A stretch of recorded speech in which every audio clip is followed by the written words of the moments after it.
ચોક બજાર પોલીસ પથકની હદમાં સિંગણપોર વિસ્તારમાં ઇલેક્ટ્રિક દુકાનના પુત્રની 20 દિવસ અગાઉ તાપી નદીમાંથી લાશ પડવાની ઘટનામાં પોલીસે 4 આરોપીઓ સામે દુષ્પ્રેરણાની ફરિયાદ નોંધી ધરપકડ કરી છે। ચોક બજાર પોલીસ પાસેથી મળતી માહિતી મુજબ સિંગણપોરના સદ્ધાદીપ સોસાયટીમાં ઇલેક્ટ્રિકની દુકાન ધરાવનારા વિનોદ ગેડિયાનો મોટો પુત્ર વ્રજ ગત તારીખ 14મી ફેબ્રુઆરીએ દુકાનેથી જમવા ઘરે ગયો હતો।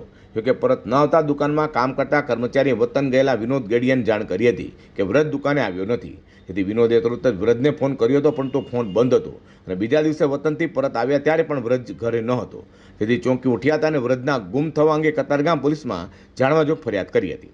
પરંતુ તારીખ 16મીએ વિનોદને સંબંધીએ જણાવ્યું હતું કે 14મી ફેબ્રુઆરી એટલે કે વેલેન્ટાઇન ડેના દિવસે ભરીમાતા રોડ સેરેનિટી હોમ્સની યુવતી તેના પ્રેમી સાથે ભાગી ગઈ હતી। જેથી યુવતીના પરિવારજનો યુવકના મિત્રને પકડી માર મારતા હતા। તે સમયે વ્રજ પોતાના મોબાઈલમાં વિડીયો ઉતારી રહ્યો હોવાથી દિલીપ ધનજી ગોંડલિયાએ મોબાઈલ ફોન ઝૂંટવી નીચે ફેંકી દેતા ફોન તૂટી ગયો હતો। ઉપરાંત દિલીપ તથા જયંતિ, દિલીપ અને ભાવેશ સહિતનાએ વ્રજને માર માર્યો હતો। પરંતુ આ અરસામાં પોલીસ આવી જતા તમામને ચોક બજાર પોલીસ સ્ટેશન લઈ જવાયા હતા। પરંતુ વ્રજે ફરિયાદનો ઇનકાર કરતા તેથી ઘરે આવ્યા બાદ એપાર્ટમેન્ટના પાર્કિંગમાં બાઇક પાર્ક કરી ક્યાંક ચાલ્યો ગયો હતો।